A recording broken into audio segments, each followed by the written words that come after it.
shacabka Soomaaliyeed waa ogahay inaad dhibaatada argagixisada idinku hayso quuska taagantihiin.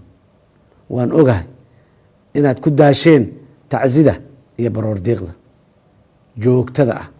waan ogahay in qarax walba oo ay argagixisadu soo maleegaan aad ku weydaan dad agtiina qaali ku ah oo isugu jira ehel, walaal, hooyo, aabba, qaraabo iyo saaxiibo.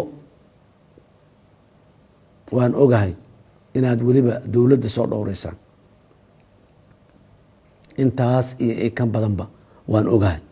maxaa yeelay idinka ayaan weligeyba idinku dhex noolaa oo xogogaal baanu ahay duruufaha idinku gadaaman. halkani waa Dunida Media. daawadayaal ku soo dhawaada barnaamijkeena falanqaynta arrimaha siyaasadda oo aad ka daawataan Dunida Media. haddii ay tahay marka kugu horeysa janaalka fadlan subscribe saar, gambaleelka furo si uu kuu soo gaaro muuqaal walba oo halkan soo gelino, una sii share garay saaxiibadaada jecel inay wax ka ogaadaan siyaasadda dalka iyo waliba guud ahaan caalamka. waxaan barnaamijkeena maanta ku qaadan dhigi doonaa ama aan kaga hadli doonaa madaxweyne xasan sheekh maxamuud, madaxweynaha dalka Soomaaliya oo markaasi shacabka Soomaaliyeed u diray baroor diiq, sidoo kalena shacabka Soomaaliyeed u ballan qaaday inuu sugi doono amnigooda. iyo sidoo kale waxaan barnaamijkeena ku falanqeyn doonaa hadalkii uu madaxweyne xasan sheekh maxamuud ka hor doorashadii ku yiri 100 maalin ayaan ku soo celinayaa amniga dalka.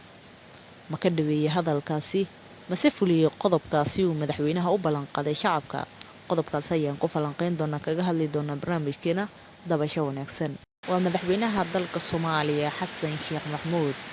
waxa uu shacabka Soomaaliyeed ku leeyahay waan ogahay inaad ku daasheen tacsiya baroor diiq, sidoo kale waan ogahay inaad ku daasheen inuu dhiiggiina daato, waana ogahay inaad dhibtooteen isla markaasina dhibaatooyinka ka jira magaalada Muqdisho aad ku weyseen waalidiintiina, caruurtiina iyo weliba walaalihiina, sidoo kale saaxiibadiina aad jecleedeen. taasi waa xaqiiqda ka jirta dalka Soomaaliya, gaar ahaan ay ugu daran tahay magaalada Muqdisho. waxa uu madaxweynaha hadalkiisa ku daray waa inaan u istaagnaa sidii anagoo wada jir ah aan uga hortagi lahayn al-shabaab. balse su-aasha isweydiinta mudan ayaa ah, waxaa madaxweynaha uu ilaabay inuu horay u ballan qaaday inuu 100 maalin gudahooda ku soo celin doono ammaanka dalka Soomaaliya ka hor inta uusan gelin doorashada loolanka kula jiray madaxweyne Maxamed Cabdullaahi Farmaajo. balse markii uu noqday madaxweyne waxaa sii kordhay amni xumada dalka ka jirta. sidaan wada ognahay waxaa magaalada Muqdisho caasimadda dalka Soomaaliya ka dhacay dhibaatooyin fara badan oo xaalad amni darro ah, taasi oo shacabka Soomaaliyeed ay ku dhibtoodeen. mudane madaxweyne, shacabka maanta uma baahna khudbad ee waxay u baahan yihiin waxqabadkii aad u ballan qaaday ka hor doorashadaadii dalka. sida aan wada ognahay madaxweyne xasan sheekh maxamuud waxa uu horaan ugu eedi jiray madaxweynihii hore ee dalka Maxamed Cabdullaahi Farmaajo inuu sabab u yahay amni xumada ka jirta gudaha dalka Soomaaliya, uusan awood u lahayn inuu wax ka qabto ama uusan diyaar u ahaynba inuu wadanka xasilooni gaaro. waxaa loolanka doorashada ku soo baxay madaxweynaha haatan talada u haya dalka Soomaaliya, mudane xasan sheekh maxamuud, kaasi oo doorashada ka hor ummadda Soomaaliyeed gaar ahaan shacabka Soomaaliyeed u ballan qaaday inuu 100 maalin ee ugu horeysa xukuumaddiisa uu ku soo saari doono wadan amni ah. balse su-aashii isweydiinta mudan ayaa noqotay, muxuu ka dhaweeyay hadalkii uu xasan sheekh maxamuud horey ugu jeediyey ka hor doorashadiisa, taasi oo uu ku soo jiidanayay shacabka Soomaaliyeed. balse waxaa haatan soo badanaya dhibaatooyinka iyo qaraxyada ka dhacaya magaalada Muqdisho.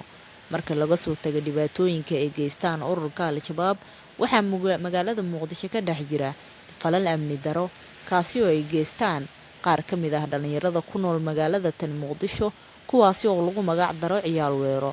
waa tahay daawadayaal, guud ahaan intaas ayaan kusoo afmarayaa barnaamijkeena falanqeynta arrimaha siyaasadda oo aad ka daawanayseen Dunida Media. haddii ay tahay marka kugu horeysa janaalka, waxaan kaa codsanayaa inaad subscribe saarta janaalka, gambaleelka aad furato si uu kuu soo gaaro muuqaal walba oo aan halkan soo gelino. laygaree muuqaalka una sii share garay saaxiibadaada jecel inay wax ka ogaadaan siyaasadda dalka iyo weliba guud ahaan caalamka. halkan ayaad kala socon doontaa wax walba oo ka cusub siyaasadda Soomaaliya iyo weliba tan guud ahaan dunida. mahadsanid.